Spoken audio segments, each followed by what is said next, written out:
And we're live, guys. Hey, welcome to another Life from the Attic with Ed's Retro Geek Out right here. I got my buddies, as always, with me. Got Grecofabulous right there. Below Howdy. me, I got Narc. And in the other corner, we have Blake Wright, the writer of the Toys That Time Forgot books. So, Blake, thanks so much for joining us today. Yeah, man. No, thanks for having me. It's great. Yeah. What have you been up to today? Everything going swell? I was up to watching my football team get shellacked by Chicago, but yeah, no, it's doing good here. It's rainy here in Houston today, so we're I mean, not like the whole world isn't indoors currently, but we're indoors today for sure. All right. Narc, how are you doing today, buddy? Going good, man. It's rainy here. Today I'm in my garage because I have a house full of people and it's loud. So we'll see how this works out today. We'll see. We'll see. It's always kind of tricky, right? Yeah, always, man. That's life. How's Greco doing? Do you want me to talk about myself in the third person? Greco is great. I'm doing good. Constantly disappointing my fans and subscribers. I think the last time we all got together, I was promising that I would make a new content for my channel, and I still haven't delivered. So status quo over here. Yeah, I've been trying that too. So I basically haven't uploaded in like 3 weeks. And I mean, It's going great. I got so much free time, but yeah, channel wise, it's not going that great. But apart from that, I'm doing fine. The baby is doing well. And as we're on the subject of creating things, let's go right to our special guest. Because he has an announcement to make as well. Maybe you've heard it already, but Volume 3 of Toys That Time Forgot is on the table to be created, right, Blake? Yeah, it's about 60% written right now. I've sent the first 4 chapters to my layout guru, so he's already diving into the work there. The Kickstarter for it is planned for February, and I hesitate about that because there was just an announcement of another pop culture style book that's going to go to Kickstarter in February. So I'm a little concerned about some possible cannibalization of the fan base there. So I may end up pushing it to either late February or even early March. I'm not 100% sure yet. I may just go for it and say, hey, I was going to do it in February. I'll just do it in February and hope that if you build it, they will come, sort of thing. But right now, the wind got knocked out of my sails when I saw this other announcement that this was going to launch in February, on February 3rd, my birthday, no less. But oh, really? Yeah. So we'll figure it out. The book is definitely coming, though. There's no stopping that at this point. Is this a bad time to announce my Kickstarter? Yeah. The toys that we kind of remember. That's right. But I mean, the other two have done great, right, on Kickstarter? Yeah, no, I mean, it's been wonderful. I mean, Kickstarter, I don't know if anybody here has done one, but what a nerve-wracking 30 days that is, man. You've got like, at least for a successful, even for a successful one, I mean, it was like 48 hours of total bliss because all of these people flood in at the beginning, and you're like, yeah, this is awesome. Look at all the support. And then you have 26 days of nothing. It's just steady climb. And then the last 24 hours is everyone else shows up. So it's like there's a 72-hour period, two-thirds at the beginning, 1/3 at the end, that's total pandemonium. But the grind in the middle is, oh, goodness. It's hard. Sometimes it's heartbreaking.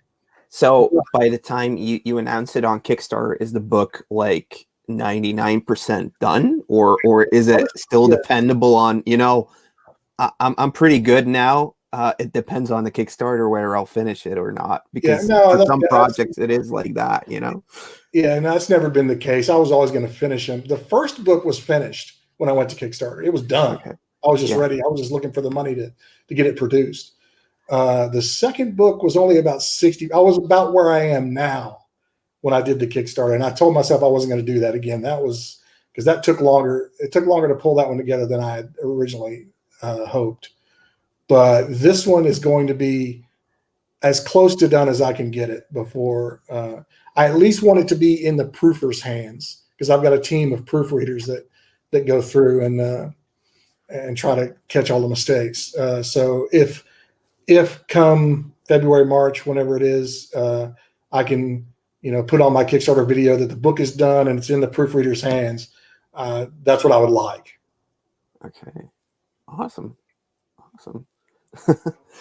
So yeah, we got lots of people in chat already. Ryan, Carlos, let me know, guys, because I know some of you are from the Netherlands and stuff, where you have already heard about these books, if you have one of those yourselves or not. Because in Texas, like the Dallas Vintage Toy Store, they have it still available, right? Yeah, they have they have volume 2. They got a handful of copies because they backed the Kickstarter at the retailer level, I guess. Oh, okay. So cool. They got a handful of books, and they moved during the time I was going to ship all this stuff out, and so I was like, and I know Sean a little bit, the guy that runs that place. So I was like, well, I'll hold off because I want to send it to the right spot. And then COVID hit, and then everything else, and I totally vegged on getting them their damn books. And so literally it was just a few weeks ago, I had to go to Dallas for on a personal trip. So I actually took them their books, which is why they still have the copies that they have. But yeah, I think last time I looked, they had maybe 3 or 4 copies left. So if you're local to Dallas, you can run up and get one from them. That's the toy store that has like the really cool Castle Grayskull entrance, right? Right. Yeah. Okay. That's the entrance to their graded vintage hall, I guess it's called. I want to go there so badly next time. It's a nice spot. It's a nice spot. It's a nice spot to browse. It's too rich for my blood, but it's a nice spot to browse. But you kill toys as well, right? Or not as much as I used to. I was a huge collector back in the 90s. When Star Wars relaunched in 95, I was all in. I went back and I got all the vintage loose figures. I got the new stuff. And that was back when you could put together a loose vintage set of all the original Star Wars figures for about $1,000. Wow. Because I literally gave a dealer friend of mine $1,000 and said, put together a nice complete set of Star Wars vintage figures. And he did it. Now you can't even buy like 3 of the last 17 for $1,000, it seems like. And you got rid of them through the years, or I've come to now realize, like the shelf I usually see is like filled with books and a couple of collectibles. Yeah, I do have a little knick-knack shelf that I do have some stuff on. But over the time, over periods, and this will probably happen to what's here now too. Over time, I've come to realize that I am much more of a hunter. I like the thrill of the chase versus actually possessing the toy. I mean, there was a time where, I bought a house 20-something years ago, and I bought it because it had a bonus room, which is just like you walk up the stairs and there's just this giant room. Yeah. You turn into a theater or whatever. That was my collection. And it was full to the brim with Star Wars for days. I had vintage, and then I started getting into toy lines that had very short runs. So I had vintage carded Tiger Sharks. I had vintage carded Knickerbocker Lord of the Rings. I had Buck Rogers and Battlestar Galactica and, all this stuff. But then, months and months would go by and I would never look at it. And so I ended up just saying, maybe I should just go ahead and pass these along to someone who'll maybe appreciate them a little more. I kick myself every once in a while. I was like, man, I wish I still had that. But at the end of the day, it really has become more. I'm a collector of, I enjoy the pursuit much more than actually possessing the thing. And now basically I tell people I collect stories. So that's what I do now. No, I think you're in. Sorry, I was just saying. I think you're in like-minded company here. I think all of us are kind of in that same mind frame where, yeah, I mean, anybody can go out and buy, everything they want off eBay, and all of a sudden, you're an instant collector. But what's the fun in that? It's kind of an empty approach. So I think we're all in that same. I know I like to dig into people's attics and basements. Go to yard sales, ask, do you have any Transformers? And then all of a sudden you're in their house, because they didn't think they'd take it out, or, going to flea markets and things like that. And it's definitely, like I said, collecting stories is the exact approach, at least that I like to take, because it always comes out of my mouth where I'm like, how did you end up with this? Or, and we get into kind of a discussion there. And it's definitely what keeps me going anyways. It's not the accumulation of stuff, but, finding these hidden treasures for the right price. Because I'm not a retail shopper by any means. It's fun to look at, but I'm not coming home with it. Yeah. And then just especially when I'm finding like things that are still sealed, and it's like, my aunt cleared out a KB toy stores, Christmas of 1991. And we just held on to this for whatever reason. Just the stories that go along with it. It's not only finding the toys that are hidden treasures, but kind of like the lore behind it as well that I enjoy. Definitely, yeah, me too. I mean, it's just about the hunt. Owning it afterwards, it just goes on a shelf. And you do your research on what part of line it's from and how can you complete the line. But the most fun way to complete it is to just stumble upon it and find it for a really great price, I guess. We also had a couple questions already in, like, Narc, what's up with the backdrop? I think he's just trying to cover up his Pops collection, honestly. Yeah, so ashamed that I'm covering it all up. No, I'm in my garage today, so we see how well that's working out. So, just toss that up there, just because. Ryan is asking if any of us will be doing a Christmas special. I guess Greco is definitely going to do one, right? I think if I release a video by Christmas time, it'll definitely be special. Okay. I should I have to finish like a video I've been working on for so long, and then if it finishes for Christmas, I might do a Christmas special. How about you, Narc? I think I'm gonna try to do a best of 2020. So not necessarily a Christmas, but for all the great figures that we got in 2020, little display of that. Lots of good stuff came out this year. Yeah. I might do one like best finds of this year, or like how 2020 began and then turned out to be for me. Something like that. Yeah. You're also active on social media like Facebook and your Instagram, Blake. So is there any like Christmassy related posts you're going to be adding? I don't think so. I've been pretty sparing in doing. I did a video, a Facebook Live video that was like an AMA, kind of thing, and that worked. That went pretty well. So I'm not opposed to doing a handful of more of those. I don't think I'll do one for Christmas, but I admire you YouTube guys. I mean, to be able to just churn out the content, constantly, because once you start that, if you do stop it, you lose everybody, right? So it's true. I flirted with doing some YouTube stuff before, and it was just like, I don't want to go down that rabbit hole. So it's a grind. Kudos to you guys who can do it and keep it up. I mean, that's a full-time job, man. Yeah, I don't know. I have a lot of stubborn subscribers that just won't take the hint that they're more into me than I'm into them.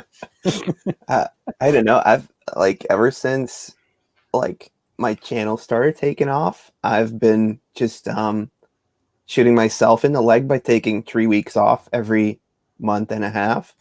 It's not great. Right. But it's just because like work is so exhausting as well.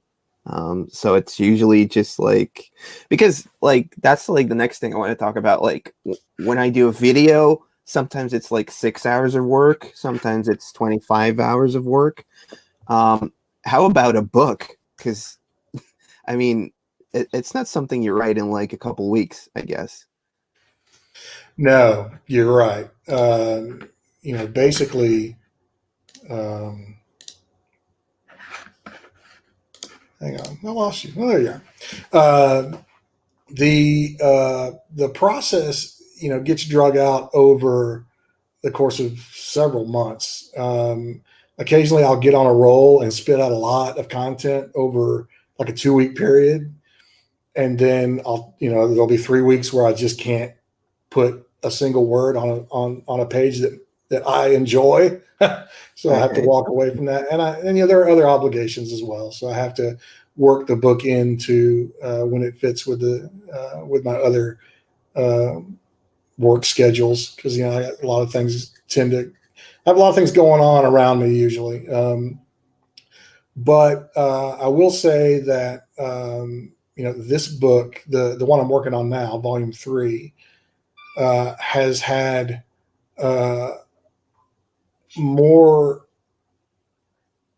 are more words involved this time around. There's a couple of very chunky stories that I want to make sure I do justice to, because they're just phenomenal.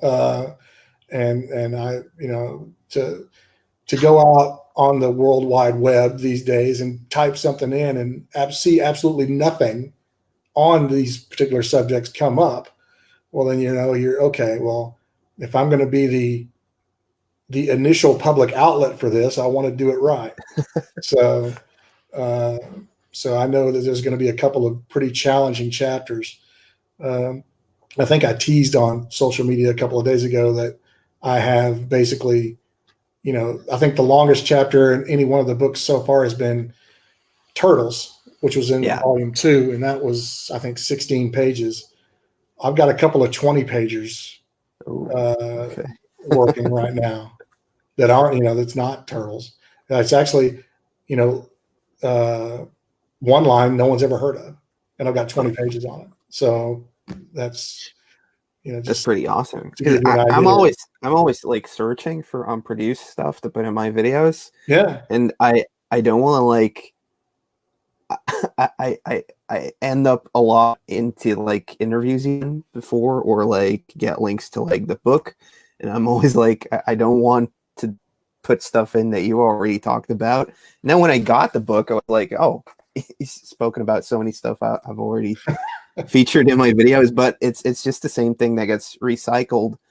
Most of those stories are out there already, but you're really digging, going over to collectors, going over to people that work for the companies, I guess, and getting the story from them or the way they received it, together with like the packaging art or the prototype art and all that, which is awesome. I mean, I can't do that over here in Belgium, so yeah, no, it would be tough. And this book has been tough as it is because normally I would be out traveling and going to Los Angeles, going to New York, sitting down with these people, because I found it's much easier to go to them, at their invitation, of course, sit down, in their space, talk to them. Their comfort level is very high, and they'll just, you turn the tape recorder on and you let them go. And they just sit there, and before you know it, you've been sitting in their house for 3 hours, and they're just talking. Now, not everything's gold, but there are some nuggets in there worth mining usually. So this time around, I haven't been able to do that. It's been all phone. It's been all Zoom style calls like we're doing here. It's been, I haven't been able to see the prototypes in person and photograph them. I haven't been able to, see the drawings in person and scan them. Fortunately, I've built up enough of a reputation to where people are actually sending me these items through the mail, which I didn't encourage per se, but I certainly, I left that out there for them to choose at their discretion. If you would like, you can do this. I will photograph and scan, and I will send back to you. And I didn't think I'd get too many takers, truthfully, but I have, and it's been wonderful. That I've built up enough trust or clout or whatever you want to call it, in the toy industry circles to where people would even entertain doing that. So right now in this room, you can't see it, but I'm surrounded by boxes of stuff that, that I'm going to have to go through and photograph and scan and rebox and get back to their rightful owners. I think I see like an unproduced toy right there. Yes, you do. At least it's a prototype. I mean, it's sitting there over my shoulder. You want to know what that is? I can tell you. If it's okay, yeah. Yeah, I put it there for a reason.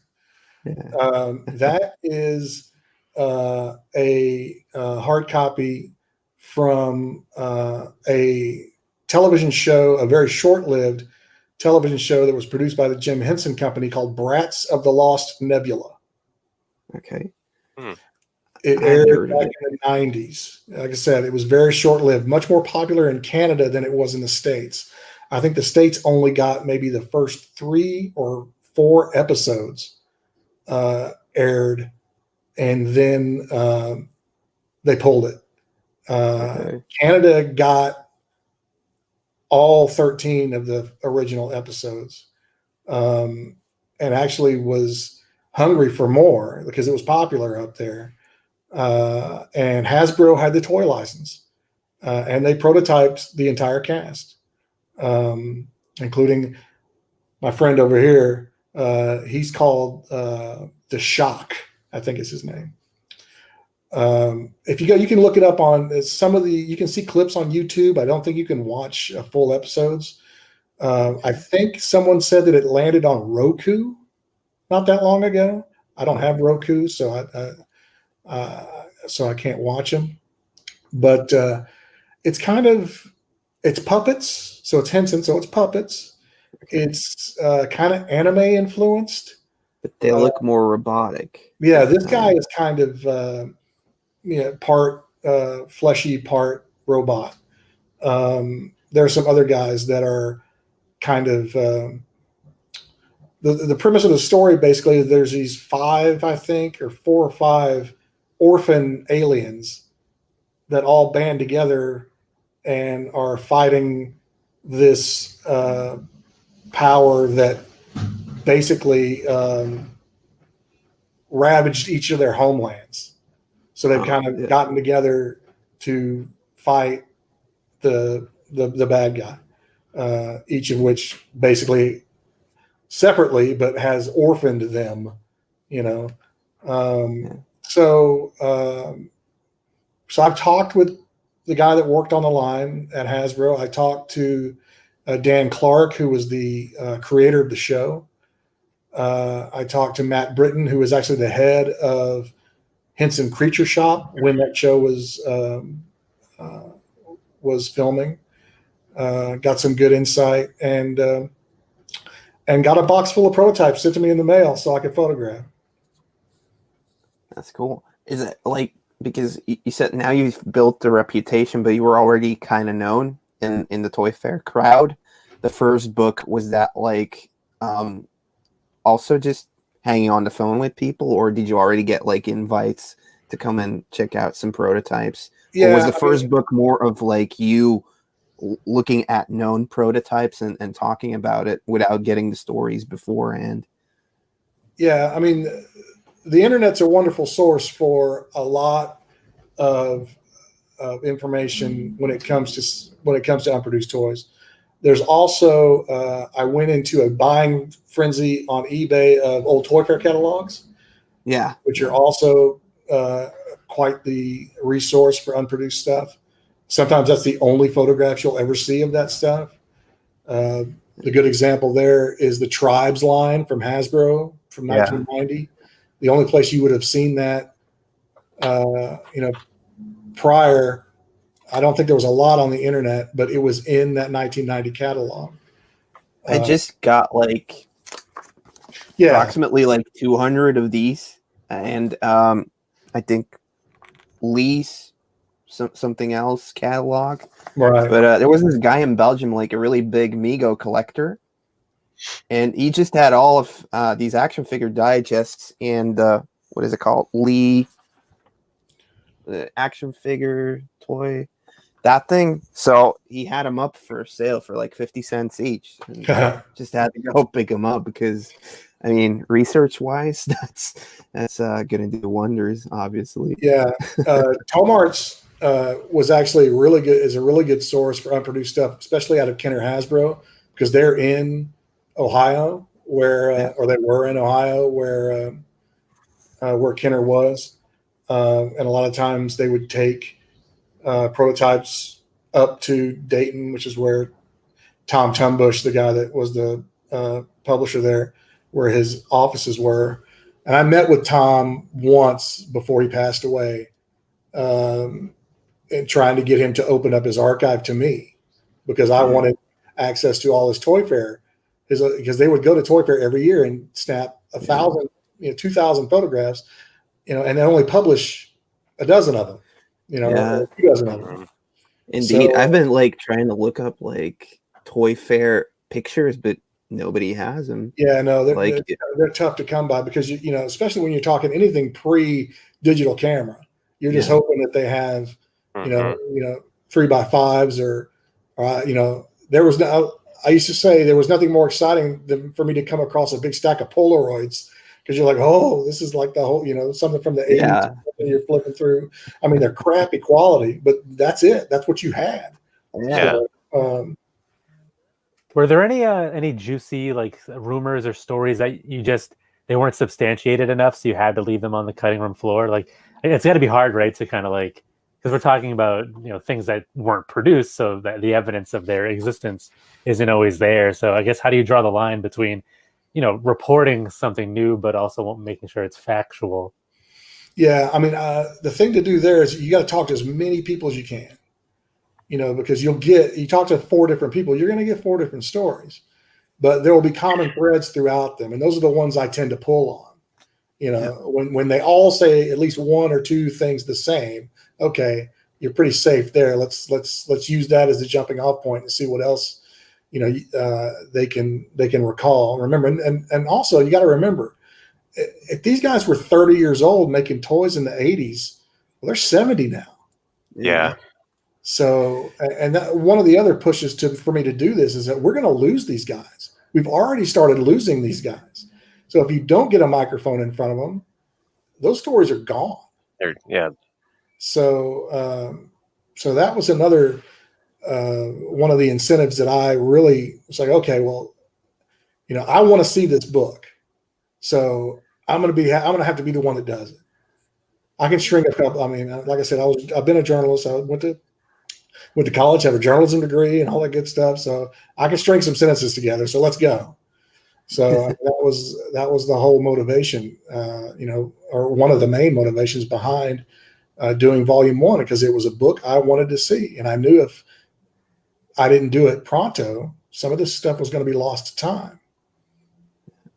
So maybe we'll talk about how it all started in just a sec, because we do have some questions. Like Tarv over here, our buddy, he's asking, what is the best way to order these books when you're based in Europe? Yeah, that's a problem. And the reason why is the books are heavy. And me shipping them overseas, some places it costs more than the book itself. I've discussed. Now, for me in Belgium, I ordered it to Big Bad Toy Store, right? And it was $50 with, I think, 20 or $30 thrown on top for shipping. Okay, well, that's not so terrible. That's still reasonable. Yeah, it's not terribly bad. I mean, Big Bad has been a very constant proponent of both books. They've reordered volume 2 3 times. They currently have it in stock again, by the way. That just happened over the last couple of days. So if you're looking for volume 2, they may be the cheapest way to get it overseas. I've talked to some guys in the UK. There's a company called Bitmap Books. I don't know if anybody knows those. They do video game books over there, about possibly working out a deal to where they could distribute from London.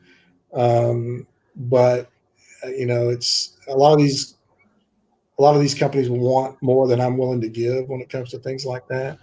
And if I was printing 5,000, 10,000 books, it would be one thing, but I'm not. So I've got a bit of a chip on my shoulder about letting someone in on what little profit I'm going to make off these. So and the other reason, people say, why aren't you on Amazon? Why aren't you on Amazon? Well, frankly, I haven't needed Amazon. Between Big Bad and selling them direct through, just through word of mouth or through social media or whatever, I've sold these books. I sold out of volume 1. Volume 2 is 80% gone. So I haven't seen a need to do that. I have noticed recently that UPS has a cheaper shipping rate than USPS. So we did a little test run. We sent a book to Germany a couple of weeks ago, and it got there fine. And that shipping rate to Germany was right under $30, which I thought was pretty decent. Yeah. So when you compare, if you're buying my $50 book and you're paying $30 to $35 to get it to you, so that's $85. There are comparable books on Kickstarter right now where the book costs $125. Yeah. There's a Star Wars book that some guys in London are doing right now, which is a beautiful looking book. But I think the cheapest one you can buy is $125.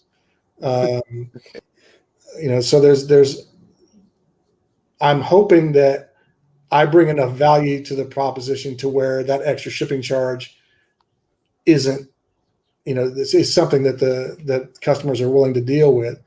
I know there's a bit of a stigma. It was like, oh my God, that's a lot of shipping costs. But if you can say, okay, well, maybe I'm paying $75 for the book and $10 shipping, would you do that? Well, it's kind of what you're doing here. Yeah. But it's not just because it's all lumped in on the shipping, people, get a little antsy. I wish there was a good answer to that. But I am not a team of folks. I am one guy in Texas who has a very loving wife who chips in when I get 1,000 books dropped off on my porch. I think for the people, definitely if you're in the Netherlands or Belgium, just go to your Big Bad Toy Store for volume 2. For me, it came out to something of $80 in total. So, and was it worth it? Definitely. Okay. Because I messaged you. I was like, right, I know. How can I get this? Yeah. And you were like, yeah, check. But I want you to tell them that it's worth it. Yeah. So no, definitely. I love it. Not that I mean, it definitely sparked some interesting stuff for future videos. But you go all the way. You go from the earliest toys up to newer stuff from just a couple of years ago that didn't get produced. Right. And that was one of my next questions. Do you just have an overall interest in anything toy producing related when they're not getting to the shelves? Or because I mean, usually you're I like Turtles, I like Master of the Universe and all the other stuff. Okay, if it looks cool, but you can really get attached to something and write about it. So yeah, I mean, it's everything was fair game. The only thing that I would keep looking at would be, for the first 2 books, it was all boys action. So, I mean, it's really just action figures. That's what I know. That's what I grew up with. Book 3, the one I'm working on, I don't want to promise this, but it's probably going to be the first book that has a girls line in it. Ooh. Because I've been working to get a girls line into it. Because folks have asked, so why don't you have a girls line in here? I was like, well, it's hard to, I'm trying to cater to a specific demographic here.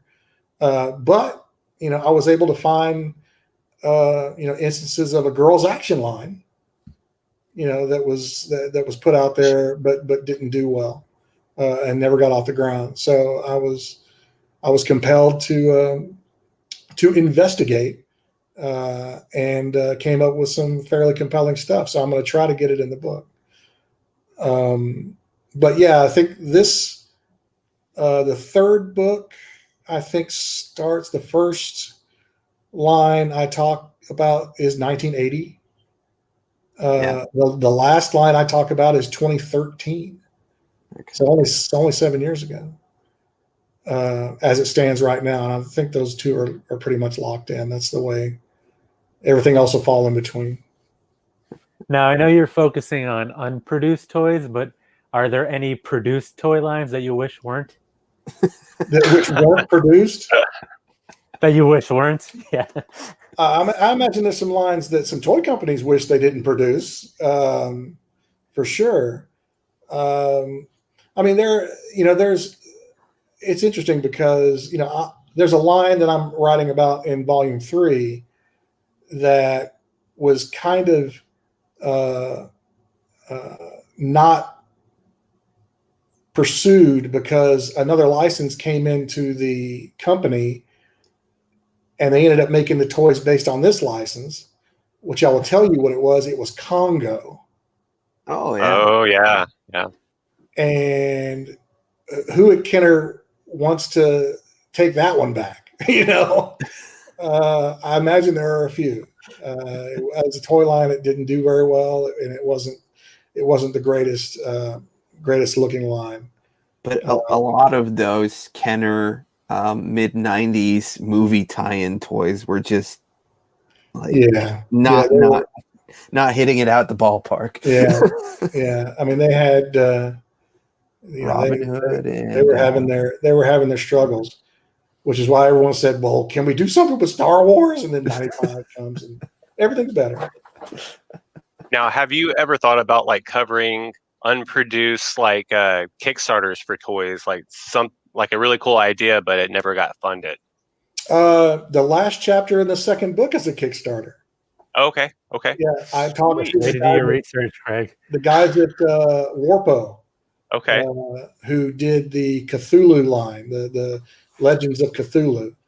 Okay. So they did a first series of that, and then but they had a second series planned, and then they also did the Don't Cuddle the Krampus. Yeah, there it is. Okay. Which was a stuffed toy that was basically half Krampus, half My Pet Monster. Nice. And that was a Kickstarter that failed. Yeah. It only came like $3,000 short. It was really terrible. Wow. For those guys. I'm gonna have to go up to Dallas Vintage Toys and pick up that copy. Hopefully, there's still somewhere there this week. So after the Krampus failed, they were still going to pursue the second series of Legends of Cthulhu, but when they ran the numbers, they couldn't make it work. Wow. They were going to have a certain level of backers, a certain number of backers at a certain level, and they just didn't have the confidence that they would get it. So they ended up scrapping it, but they had done work on it and they were going to do it. So yeah, that was one of the Kickstarters I knew that I had personal interest in because they were one of the first guys that actually took the idea of retro figures and did them right. Those first series of Cthulhu figures were amazing. They looked like they jumped right out of 1984 or 1983 or even before. They go so well with later Star Wars figures. You could almost, blend them in. and then of course Reaction took off, and Yeah, a whole did other theirs. thing. But those guys did a really good job on that whole line. And I found some people that I talked to the guys in the company. I talked to some third-party people that worked on the line for them. They revealed a few other things they were actually looking for, because it's kind of an Indiana Jones type story. There's a professor character, and he was going to research the volcano and Cthulhu and all this stuff. And they were going to do a biplane. They were trying to source a biplane that would work with, something that that was pre-done by another company, maybe, that they could actually source and just get the molding for, so they wouldn't have to, tool up a brand new biplane, something maybe that exists over in China that they could modify, but they never could find anything to scale. And then it ended up, not happening anyway. So. Okay. Perhaps now is a good time to just explain how you stumbled into actually creating the book, because that's kind of an interesting story. You've been a journalist for the past 30 years.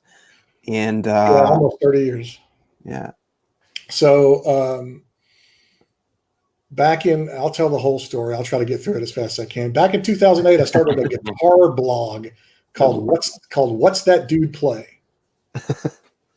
And it was all about, trying to find professionals, talk about their guitar rigs, that sort of thing, which is awesome if the professionals know you. But starting a greenfield type project like that you were persona non grata. No one would give you the time of day. So I kept the name because I liked it, and my wife came up with it, so I wasn't going to change it. But I started latching on to the boutique effects pedal market, where you had a lot of these guys making overdrives and distortion pedals and that sort of thing in their garage, and trying to sell a handful of them on eBay or what have you.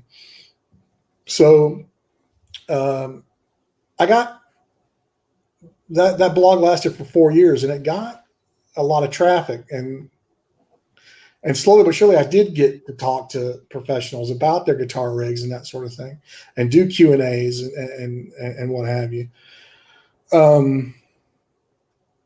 In 2012, I decided I wasn't going to do it anymore. My day job, I had increasingly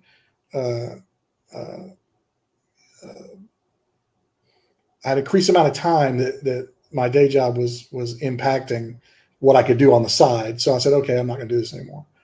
But my wife came to me and said, maybe we could figure out a way where we could still do it. You just wouldn't have to do it every day like a blog.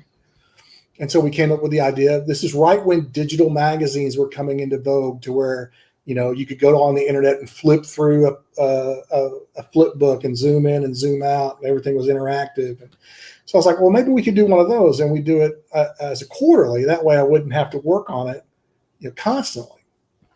So we did that. We changed What's That Dude Play to a magazine called Gearphoria, which still exists. I did that as a quarterly for the first year and got really good response. So excited as I was that I had built this template for this magazine from the ground up, I said, I'm going to start another magazine, and I'm going to put them in between the Gearphorias and use this same template. So I said, what could it be about? What could it be about? Well, what am I into? What am I into? And I went through a couple of things. It's like, well, there's, as of 2011, there were no more toy magazines, because that's when Toy Fair went away. And so I was like, we could do a toy magazine. So, okay, let's do a toy magazine. Hey, you know what? I still got a name for it, because I kept the Little Plastic Men domain from when I was a retailer in the early 2000s. So I said, well, let's call it Little Plastic Men. It's perfect. Great. So we started. For the year of 2014, I did the 4 issues of Little Plastic Men. And in each issue, there was a column called Prototypically Unproductive, which was all about unproduced toys. So we did Sector Series 2. We did Earthworm Jim Series 2. We did the Fall of Soda toys. And there was one more that's not coming to me. Maybe it was Palisades Sesame Street. Yeah. And And I went out and I talked to the guy. I knew some of the guys still from retail days and just from hanging and just from staying in touch. And so we talked to him about it, ran these little columns. It was nice. It's a cool little feature. But at the end of the day, my mistake with Little Plastic Men, the magazine, was that I made it just like Gear For You in that it was going to be free to read online and any revenues would come from ads. Well, that works great for guitars, but it don't work for toys anymore because none of these toy companies have ad budgets because once the magazines went away, they got rid of them. So I was basically doing this for no money. I was doing it total passion project.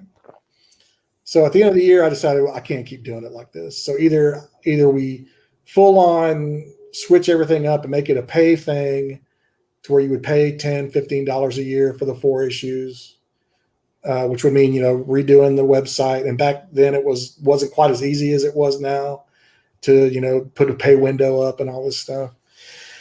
So I was like, okay, well, I'll just say goodbye and we'll call it a day. And it was one of those things where you never hear about anybody. You never hear from anybody until you try to take something away from them. Okay, yeah. Well, when I told everybody this was the last Little Plastic Men magazine, whoa, they came out of the woodwork. It's like, what are you doing? No, you got to keep going. I was like, well, there's nothing in it for me. And I can't, this is taxing. It's not as easy as it looks. Because I was coming up with original material. I was going to interviewing sculptors. I was talking with, it was, kind of the same thing I was doing with the books, except just on a more limited basis. And we're talking about everything. We weren't necessarily talking about unproduced stuff. So I even got a call from a guy in New Jersey. I was on the phone with him for 2 hours talking this guy off a ledge, it seemed like. I was like, man, he's like, he was trying to give me all these ideas to monetize it. And I was like, at the end of the day, I just can't do it anymore. So that was humbling. I really loved hearing from everybody. And so I said, okay, I'll do one more issue. I'll make it all unproduced toys just because that's what everyone seemed to like. They were specifically coming to you about that? Yeah. That was constantly coming back.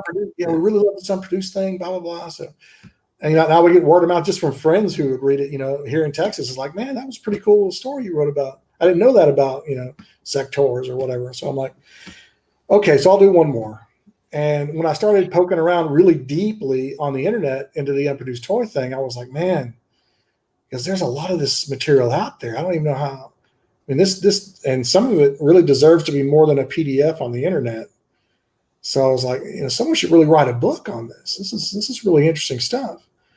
And so this was like November of 2014. So February 2015, I went to Toy Fair, still on my media credentials because they were still active, even though I was shutting down the magazine.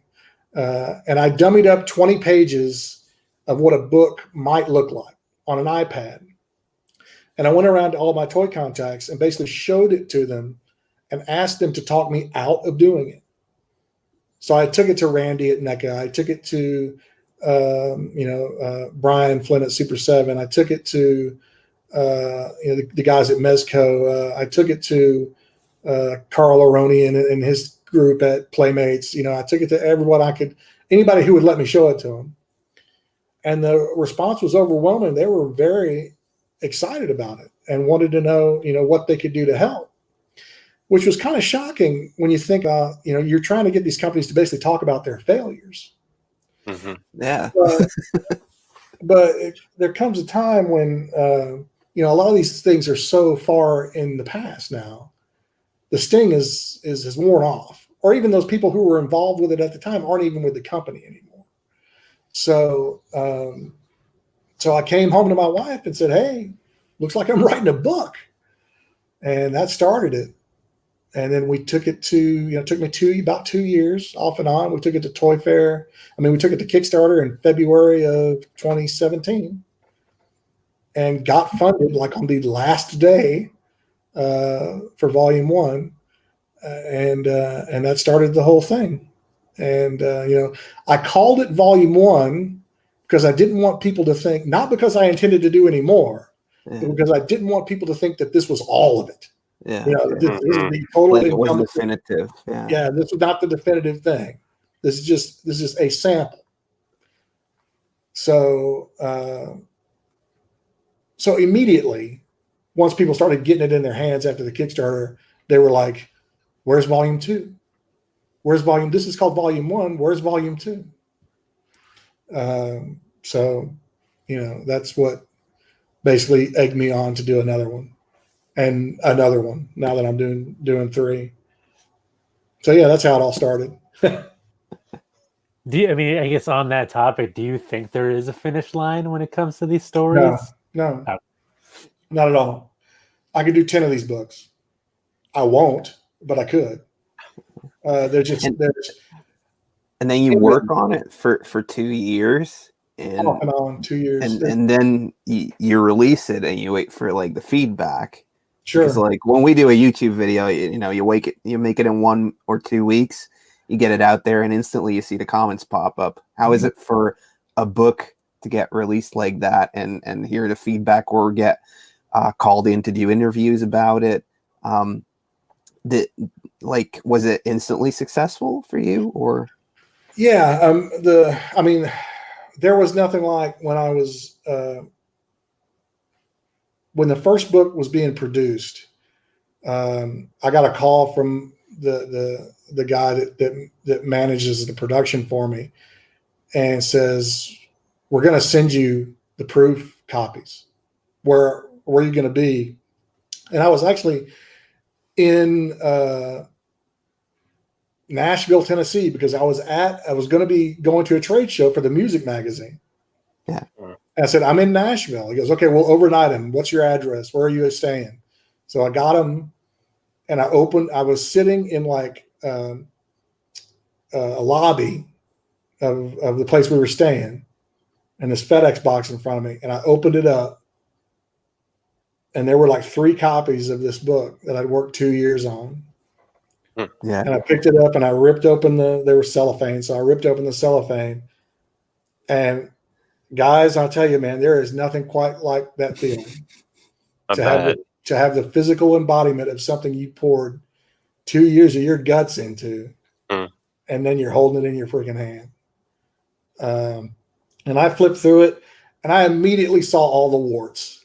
I was like, oh, I should have. That's a design issue. That should have never done. I should have, but my wife was over my shoulder. She was crying, and I was just like, she goes, "It's beautiful. It's beautiful." And to myself, I was going, "Man, this really turned out nice." Because that was another goal. That was another key. I wanted this book to be something a collector would be proud to have in their collection. Mm-hmm. That's why there's no I paperback. That's why there's no PD. That's why there's no ebook. That's why there's no PDF. I want this to be a part of your collection, and I think I succeeded. I kind of equate it to having children, right? You put a lot of work into it, and then you start noticing all the blemishes afterwards. Yeah. Oh no, the first book, it was like, there were some issues, but it was too late to fix them. So we are gonna fix them this time. It's nothing glaring. There's no like factual or nothing like bad factual. There's some design choices that were a little funky, and there are I found 1 or 2 typos. It's like, oh, that's unfortunate. But we'll get those fixed. I think I saw like John Riggs do a review of it. Like he backed the Kickstarter and he showed it, and I was like, I want the book, but I was too late for the Kickstarter. He didn't back the Kickstarter. Okay. Riggs in Washington, where he lives. I was at the since renamed, but at the time it was the Washington State Toy and Geek Festival or something like that. Yeah. That was in near Tacoma. Yeah. Well, it's probably like a video from 3 years ago, so I Yeah, don't so remember all the details, Yeah, he drove down from Seattle and came, and I was in the line with, it was me and Mark Bellamo, who's written a lot of nice books on G.I. Joe and Transform, a lot of price guide stuff. Great guy. And then Jordan Hembrough was the toy hunter, was beside him. And Jordan had written the foreword for my book. Okay. And so that was like the only opportunity to get like both of us to sign the book, which I think Riggs did. And he confessed, he goes, I'm not really a toy guy, but I'm a video game guy, but you're here and Jordan's here and this book looks awesome. So can I have one? And so we went down to Jordan and got him to sign like 10 of them. And then I signed them too. So we just have them for, if people wanted to sign copy. I don't even know I don't think we even charged anymore. It's just like, if you wanted to sign copy, you could have a signed copy. There's only 10 of them, or whatever. But that was very cool to see, guys on YouTube pop up and flip through the book. There's even a French review. Yeah. It's all in French. And the guy is so excited. And I was like, man, it sounds like he's being positive. I don't speak French. Good. Yeah. But, so it's, so it's really cool to have something, like I said, you've worked on for so long, be, for the most part, universally accepted and given the thumbs up. So it's a wonderful feeling. Oh, there's a couple of guys in the chat excited about it. Like, are there any plans to release the book internationally to a publisher? My buddy Empire Toys, he just popped up in the comments as well that apparently when you ship it to the UK, there's no taxes on it because it's a book, but I'm not sure about that. So Daniel also asks, like he says, it's an awesome story how the book came together and where you can get one of those books. And Tarif asks if there are any plans to reprint the first volume, maybe get those couple of spelling errors out there. And are you going to reprint that one? Yeah, we are. A lot of it is contingent on how well Volume 3 does at Kickstarter. If it performs like we expect it to, or at least like the first two did, then we're going to try to use that to go ahead and print Volume 3 as well as Volume 1 reprint. Either we do it that way or we go to Kickstarter for the reprint of Volume 1 separately. But we are going to reprint it. There's just too many people now who missed out. Problem, I need the first one. So. Yeah, exactly. Yeah, you're not alone, man. You are not alone. I mean, I'll back Volume 3, but I want that first one as well. You mean this one? Yeah. The problem with Kickstarter, and allow me to rant just for a little bit. And I've tried to get them to change this, but it's not in their interest to change it, so they won't. When you put up a Kickstarter like mine, and basically I'm selling one product. I'm selling a $50 book or a $60 book or whatever. When I sell that in the States, it's $60 plus $8 shipping. So $68. That entire sum goes to the Kickstarter goal cash. When I sell a book to Germany or Belgium or wherever, that's $60 plus almost another $60. Yeah. And that 120 goes to the goal cash. Oh, really? So they don't break the shipping out. So the more books I sell overseas with higher shipping costs, the faster I get to my goal cash, but the less actual cash I have to produce the books. Yeah. Okay. Because that money is for shipping. Yeah. And I've pleaded with Kickstarter, can you please break that out and make the goal just the product money and not but it's not in their interest because they want people to reach their goals because they get their cut that way. Yeah. Yeah. So it's a bit of a pain in the butt because it makes it I have to guess how many international people are going to buy this book. And then I have to guess, and that makes me want to set my goal higher. And then that jeopardizes me not reaching my goal. Mm-hmm. So I made a colossal mistake with the first book. I charged everybody who backed that book internationally a flat $18 to ship that around the world. Mm. That was a mistake. Yikes. Well, I had about 40 people from Australia buy that book. Okay. And it cost me $75 to ship that book to Australia. Yeah. So 75 minus 18. I'm not a good math guy, but that's like a book. So I had to eat a ton of international shipping on that first book. So the first book didn't make any money. The first book lost money because of my silliness, thinking that I could ship a 4-pound box anywhere in the world for $20. You cannot. Sorry.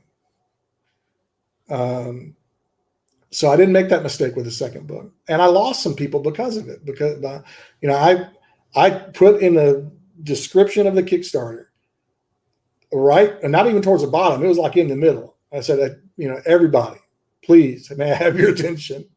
In all caps, international shipping sucks, and I can't do anything about it because I am just me. So this is what it costs.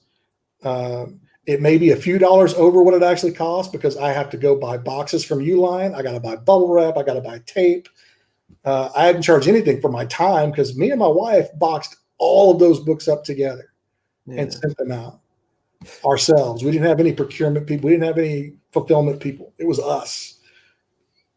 So, but because Kickstarter does that with their shipping costs, it kind of artificially inflates you towards your goal. And so if I do a Kickstarter, say for the reprint of Volume 1, and I have a ton of international people show up because they want Volume 1, that means, and if I set it like a modest, like 10 grand, just to get some money to help, like I said, to get it printed and brought over. If I get too many international people, you're talking maybe 40% of that 10 grand could be shipping costs, which means I only really had $6 grand to help get the book printed and back over here. Mm-hmm. And I can't do 10,000. I can't do 1,000 books at $6 grand. Yeah. So, it's not as cut and dried as a lot of people think it is. And I wish it was easier, but it's not. To answer the question about a publisher, I've discussed with publishers reprinting Volume 1, both with a startup publisher who's actually someone I consider a friend, and a pretty big publisher out of France. Neither one of those deals made it through, mainly because of two things. One, the one deal was just bad. It wasn't going to give me any reimbursement for my work. It was really just going to get the book into different markets, but I wasn't going to see anything for it. Mm-hmm. The other deal would have been better, but basically there is a, let's just say, gray area about the ownership of certain things that appear in my book. Oh. Technically, those prototypes and drawings and such still belong to the companies that where they were made. Some of that's not a problem because the companies don't exist anymore. But there are a few major companies that still exist. So when the big publisher came to me and goes, "Oh yeah, all we'll need is this, and all your clearances." Well, I didn't do clearances. Yeah. Because before we did the book, because the book would have never gotten made otherwise.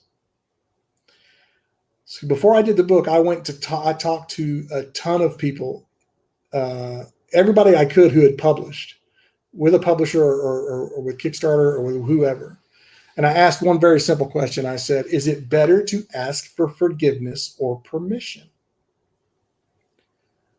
And the answer was universal. It's forgiveness every time. Because if I went to a toy company and said, hey, I need permissions on these 50 things that I want to put in this book, all these unproduced things, these drawings, these prototypes, whatever. It would have landed on some lawyer's desk inside the company, and it would have sat there for a very long time. And then when you finally press them on it, the answer is no. Yeah. Because that's the easy answer. There's no work. They don't have to do any work if the answer is no. And then what do I do? Well, I'm stuck. So But is there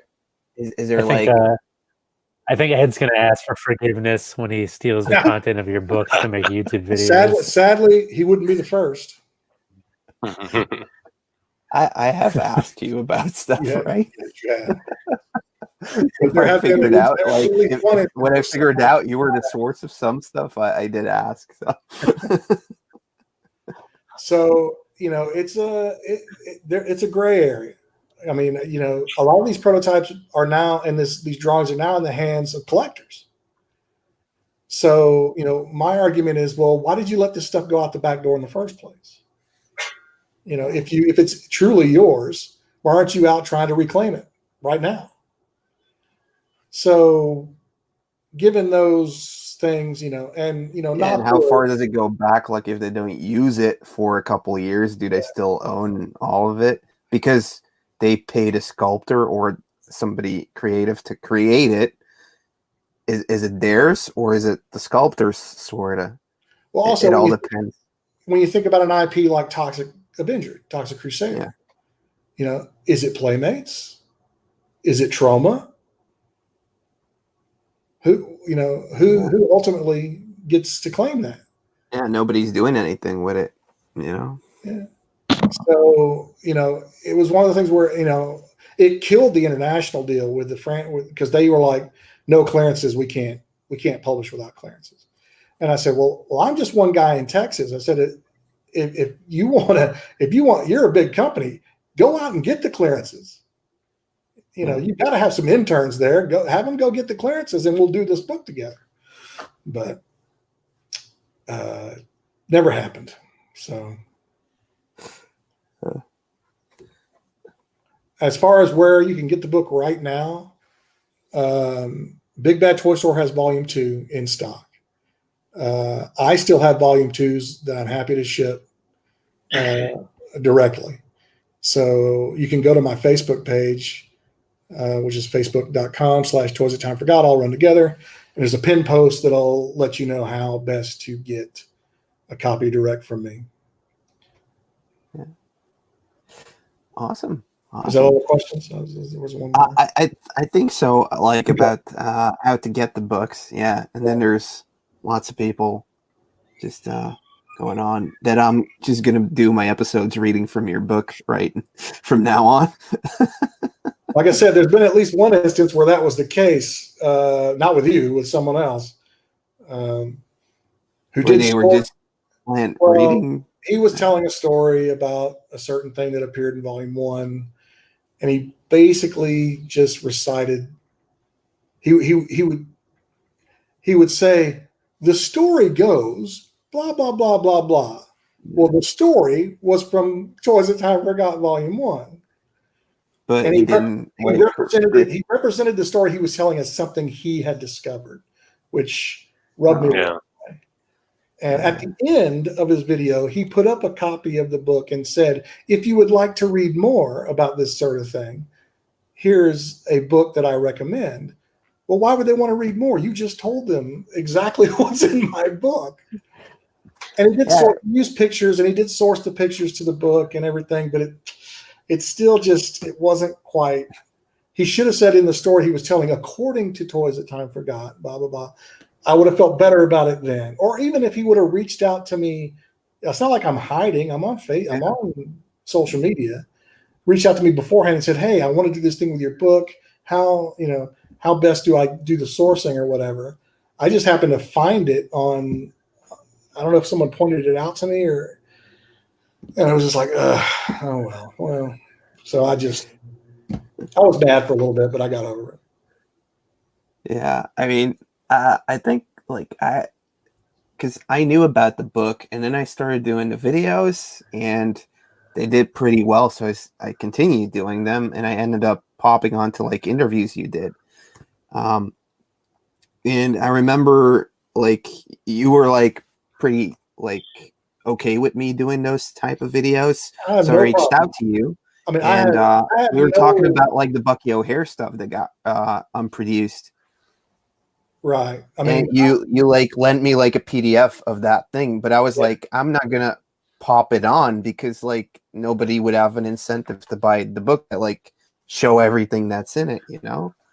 So it's still like on one of my want lists to make, but I need to find some people that have extra information or something to do it like that. But yeah, it's never my intent to just, you know, like read from the book.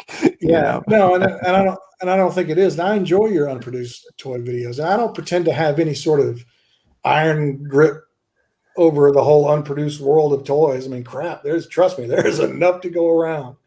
You're suffocating us. We in doing these first couple of books and the one that I'm doing now, you know, talking with all these different toy companies, all these different execs, all these, you know, people who work there, people who did work there, you know, it is fairly universal that we probably only see about 30% of what these companies actually work on ever hit toy shelves. Think about that for a second. 30%. That means 70% of someone's daily job is just, it's never seen. They work on it, they work their tails off on it, and it gets filed away or thrown in the trash, or it's just, it can be a very, very harsh, way to make a living when say you're a concept artist or something like that, or even a model maker or whatever in one of these toy companies, and you pour, 3, 4, 6 months into, this one project. And right there, when it's time to green light it, they're like, nah, can't do it.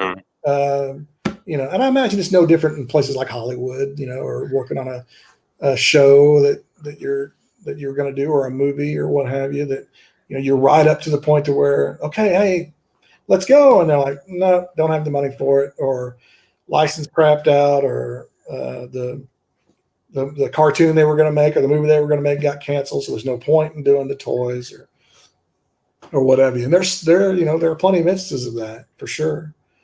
But it can be extremely demoralizing. Yeah, you got to definitely have a strong sense of self if you're, if you're constantly being told you're just not good enough.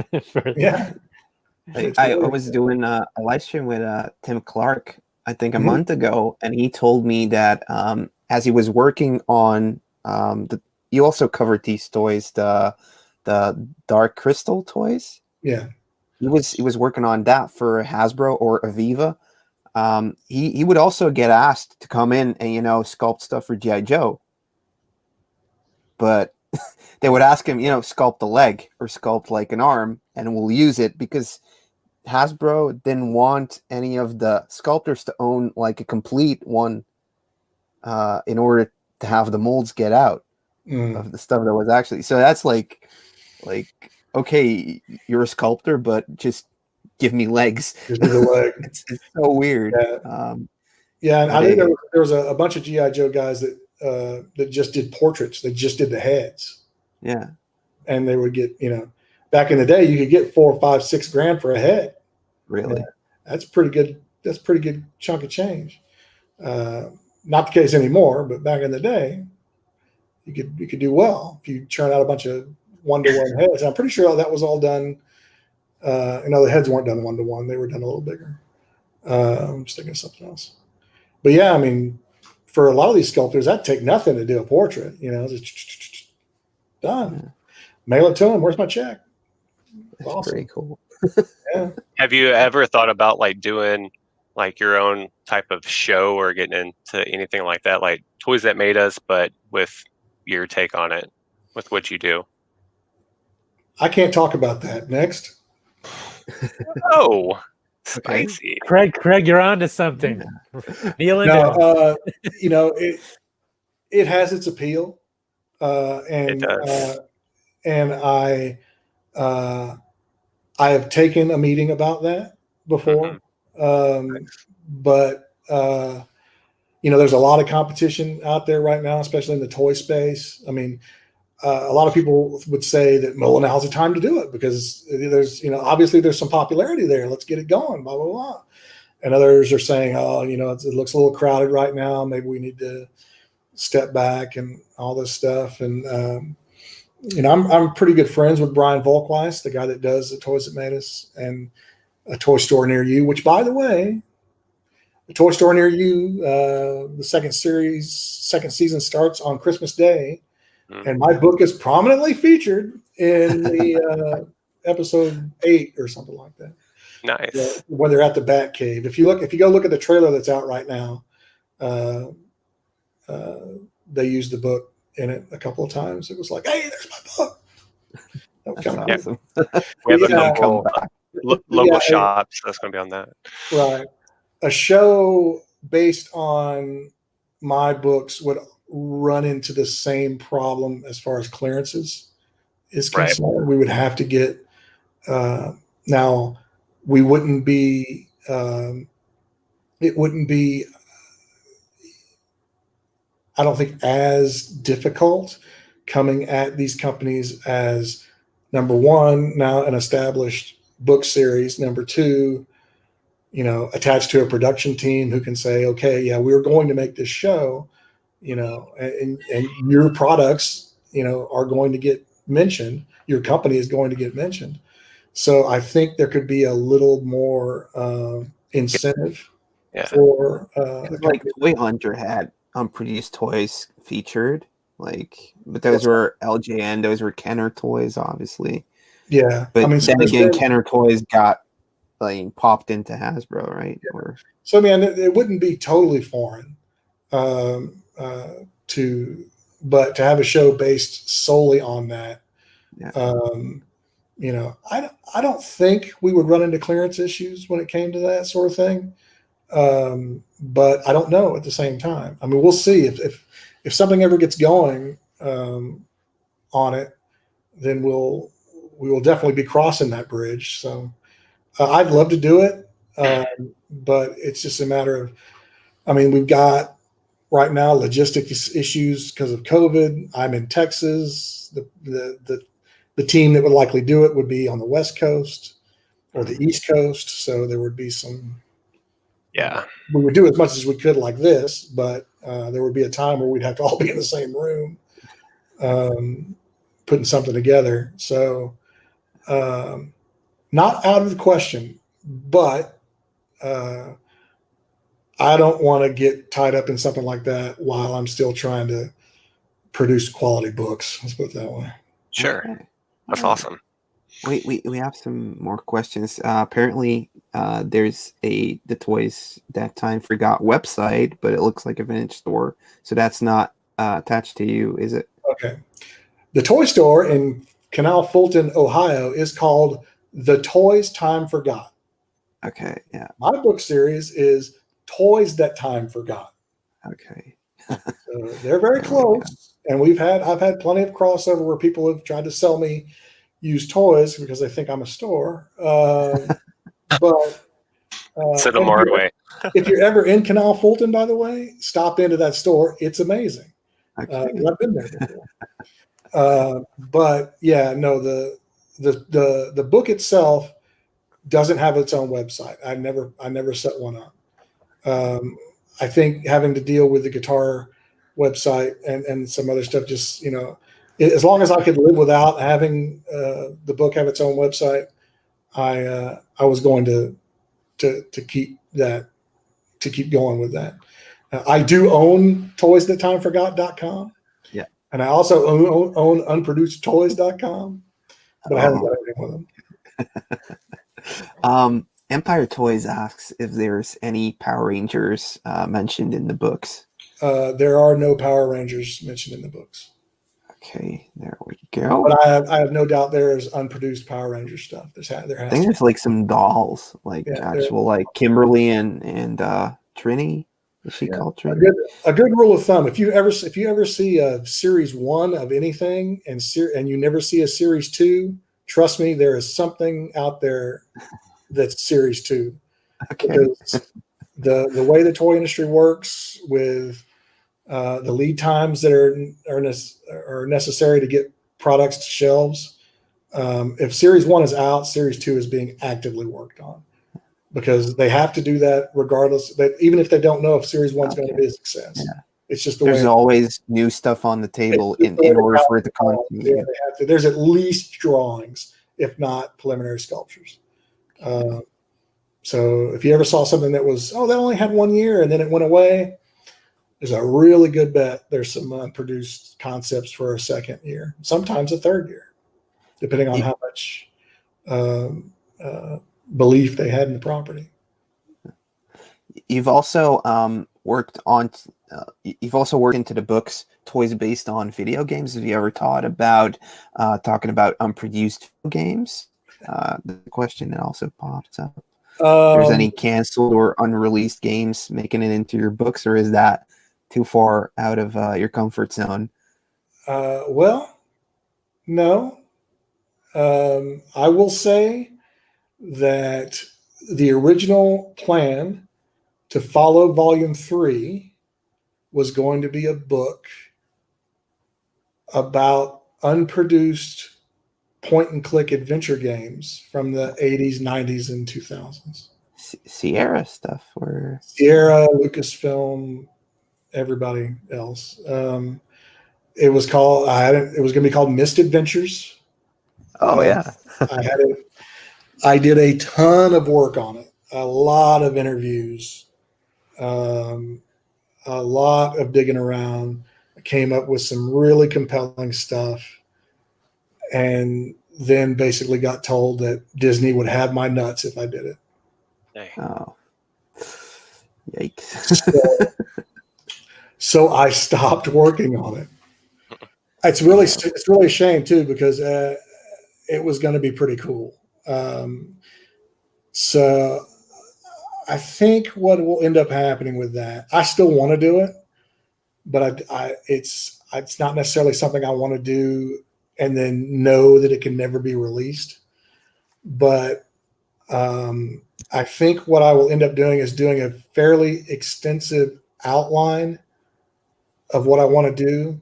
I now know enough people inside the Disney machine that I can kind of feed it to them and say, hey, how much is this going to, how many feathers is this going to ruffle? You know, is there any way that we could put this through the gatekeepers and see if we can't see if they're just going to say there's no way in hell he can do this, or can we work together and get something done?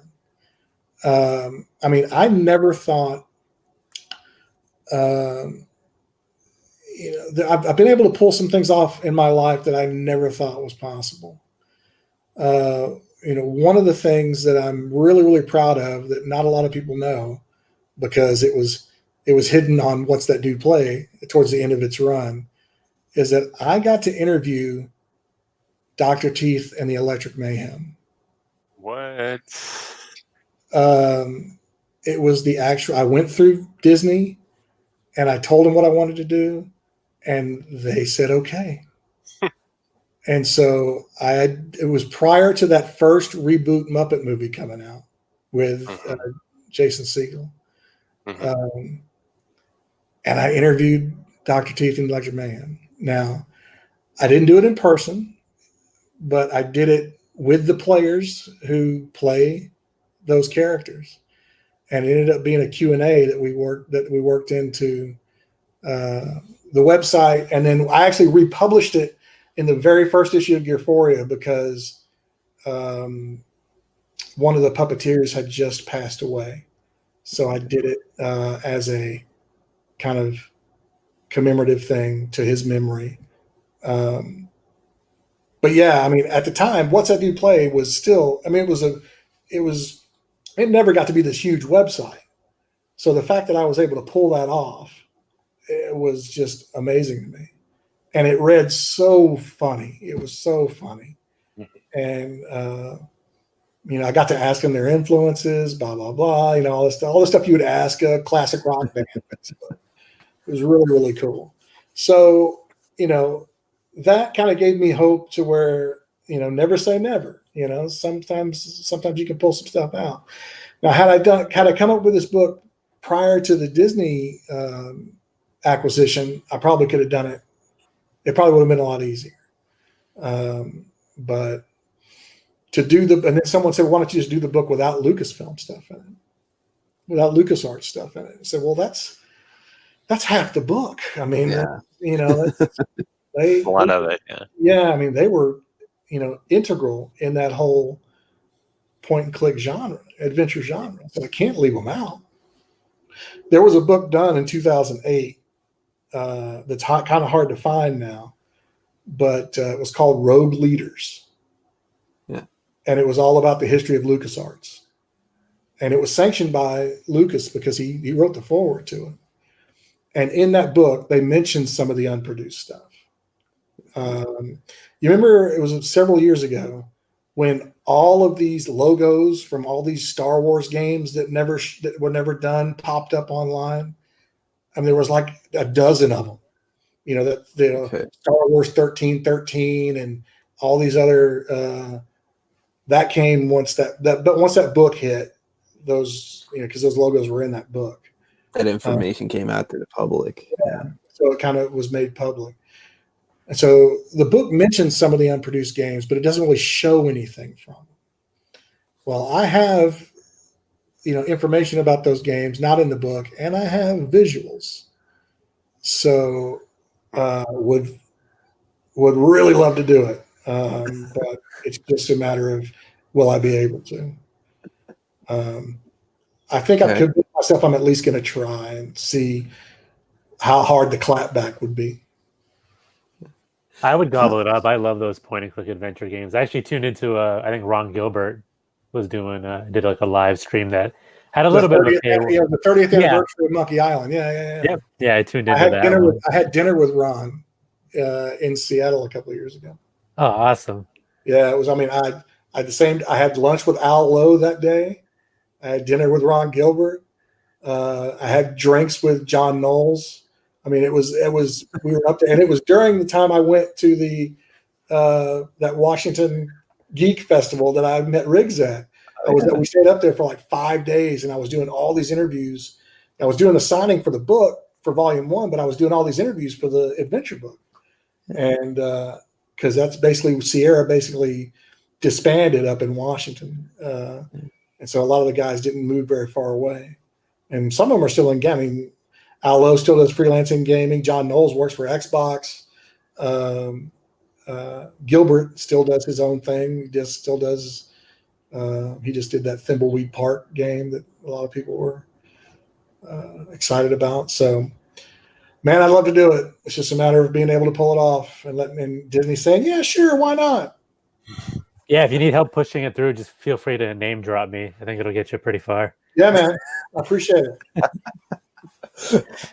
Andy's Toys and Models asks if it's mentioned before or not, but what is Blake's favorite unproduced toy line? Do you have a favorite? Can you pick one? We'll stick with what's been published because it may be another one come Volume 3.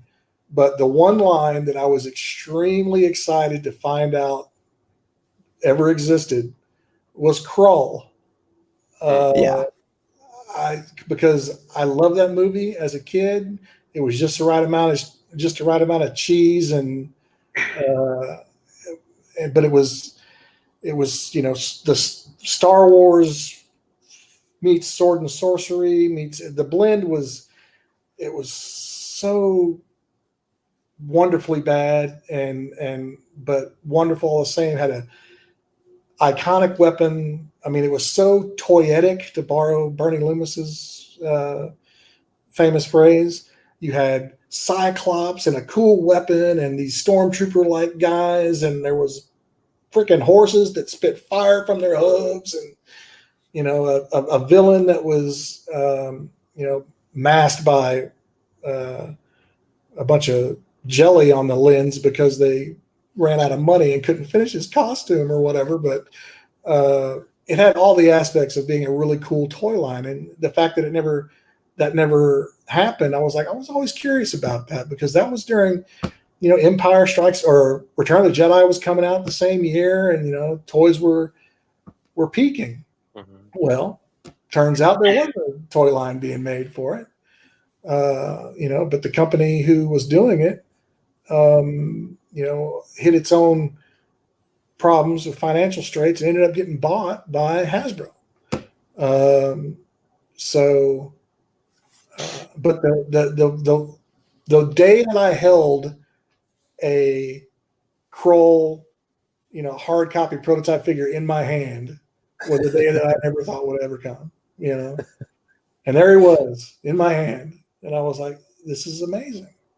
It's like, tell me more. And so I found out that there were basically two sculptors that worked on the line that were freelance from Knickerbocker was the company, by the way. Freelance from Knickerbocker. One of them sadly passed away relatively young. He was a military miniatures sculptor. He did a lot of, but he worked with lead a lot. Okay. Yeah. And that's basically what did him in. Hmm. The other one was a known sculptor. He also worked with miniatures, but he didn't work with lead as much. And he was still alive and living in Connecticut. So I went up and visited him, and we sat down. We talked. We talked about what he remembered about Kroll. There were 10 figures sculpted for that line, done, including one of the horses. Apparently, they basically turned them into Knickerbocker, got their paycheck, and forgot all about it because it's just another job to them, right? But the story goes, and you can read it in volume 1 if you have volume 1, that once they shut down, they said they decided they weren't going to go through with the line, and they immediately almost got bought by Hasbro. So all the vault that they had of this kind of stuff transferred to Hasbro. The story goes that a few years down the road, the guy that led the sculpting department at Hasbro at the time was just going through a bunch of old stuff in the archives and came across these Kroll figures and really thought they were done very, very well. The portraits on them were just dead on. And if you see the one figure that I had that we were able to find was Torquil, which was Alan Armstrong's character. He was like the main thief that joins Colwyn when they go to look for the Black Fortress. He said these were really well done. He goes, so he made it a point to try to figure out who sculpted them. And so he found the one gentleman, reached out to him and said, hey, would you be interested in doing a little work for us every once in a while? And he's like, well, sure. He goes, what do you, he goes, well, come down to New York and we'll talk about it. So he came down, they did an interview, and the sculptor actually became one of the more prolific sculptors of portraits for G.I. Joe, Real American Hero. And he basically got that job because this guy stumbled across these Kroll figures. So that's the story I tell in the book. On top of the fact that, hey, there were Kroll toys, there's a cool little story that goes along with this. And you may have not gotten the same G.I. Joe figures that you did get had not this guy stumbled across these Kroll figures in the archives. So that's the kind of stuff that's just like, oh yeah, wow, cool, awesome. So Kroll's the answer, and they were going to do They were going to do the Widow of the Web playset. They were going to do. They had like a Nerf type glaive. They were going to do. Yeah, because I mean that weapon they need. Yeah, that would have been like role playing toy number 1 that year probably. And the figures themselves, they were going to put out. I did have a photograph of the 4-inch version of the Beast, which of course was out of scale because he was gigantic or whatever. But we did find a photograph of the actual sculpt of the 4-inch version of the Beast. So those are the only Do two you- sculpts that I ever saw. I saw Do some you drawings. collect any prototypes yourself, or? Yeah, that's the question I get a lot because, how much of this stuff have you bought? Like, oh my God, you've seen all this stuff? How much do you own now? Is this all your stuff? No, I haven't bought any of it. Well, not true. Out of all the stuff I've seen, out of the 2 books that I've done so far, 3 now, but 2, mainly the 2, since I didn't do much traveling for the other one. I made 2 purchases for 3 figures. Okay. And those were Earthworm Jim figures. Because for whatever reason, I love Earthworm Jim. So I bought a painted hard copy of Evil Jim, which was Series 2 unproduced. I had the wax of Series 1 Clutch, which was a figure that Playmates invented for the line. It was not canon to Earthworm Jim at all. He's like a snail guy. And I have a unpainted hard copy of Samurai Jim from Series 2. I don't know if you can see. You see that framed drawing back behind me? Yes, sir. Okay. That is unproduced, the unproduced drawing related to Copterhead Jim, unproduced from Series 2. I don't know if I can tilt it again. Oh, yeah, there we go. And the one on top is unproduced drawing of Extendo Arm Jim from Series 2. That's cool. So I have some art as well. That's awesome. And I have a drawing of a bigger drawing that it's not framed yet, and it's pencil. These are pencil on vellum, by the way, so they're original. I have a pencil on vellum of the Jim copter of the motorcycle that they were going to produce, that they were going to do, but never produced that either. So, and then since that time, I bought a hard copy of the Hamsternator, which was Series 2 unproduced, but he's actually still in the mold. He was never broken out. So I have this gigantic silicone mold with these pieces of the Hamsternator still intact and still with all the runoff that you would have to clip off in order to make the figure a hard copy. Okay. So I bought that earlier this year when it came for sale. But that's it. I haven't. I mean, one of the things I really wanted to establish, at least early on, was I'm not here for your stuff. Yeah. Okay. I want your story, and I want to take some photographs. And once a lot of these guys, because these guys get bombarded by collectors all the time. I bet, yeah. It's another reason where in these books that I did, I'd never put by whatever it is I'm photographing or scanning from the collection of blah, blah, blah. I basically have asked these guys, I said, I don't want to attract any more attention to you than you want. So this is what I'll do. I won't put where this came from. If you would like, there's a thank you page in the back of the book. I'll put your name there. And if you don't want it there, I also will leave it out. So that's kind of been the modus operandi for sourcing people and what they have. Because, like I said, I don't want anybody waking up and have a dozen collectors in their front yard banging on the windows trying to get stuff. Not that collectors are a bad lot, but we do know that there are bad lots. Yeah. Out there. They out there. They out there. Yes, they are. Oh man. I didn't want that. I didn't want, anything I did to mess that up for whoever owns this stuff.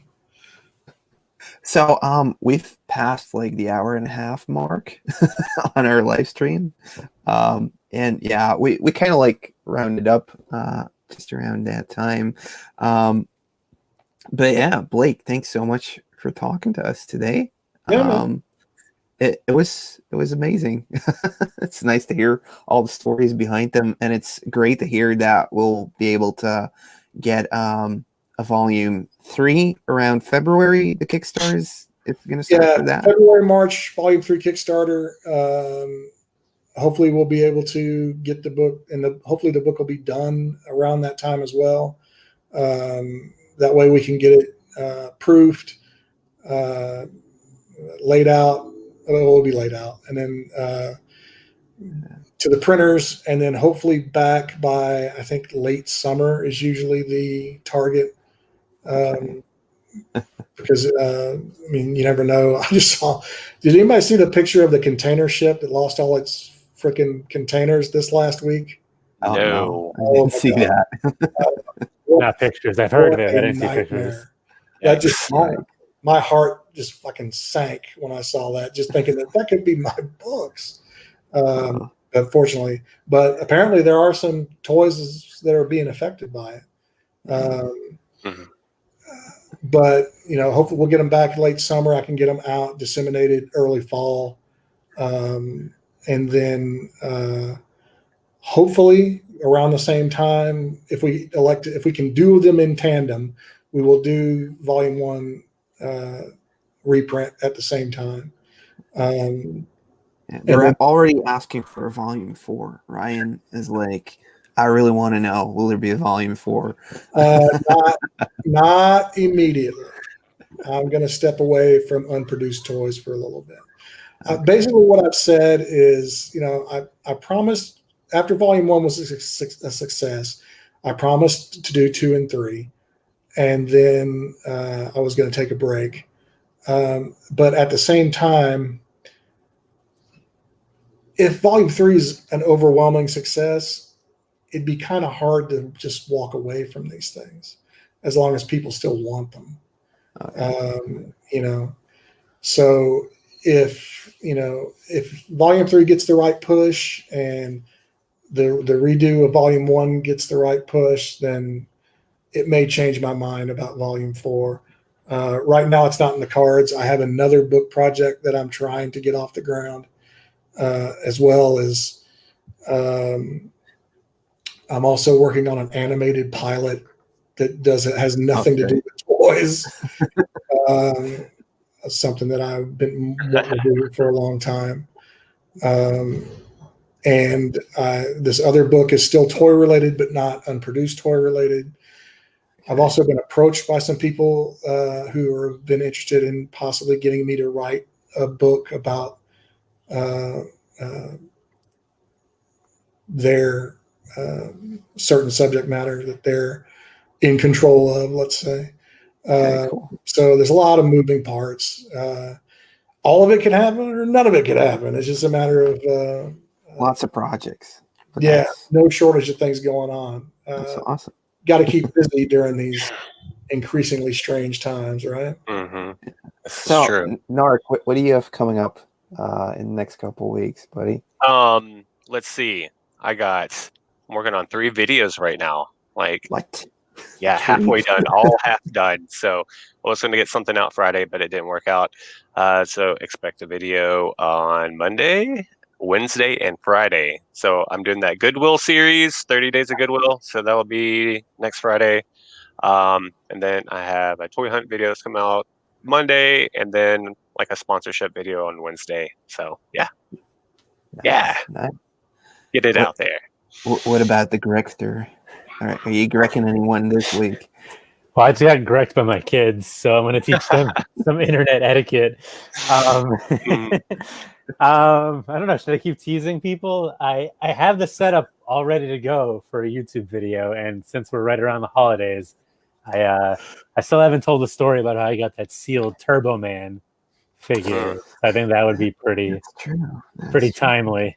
So stay tuned. Maybe that'll show up in your feed. What about you, Ed?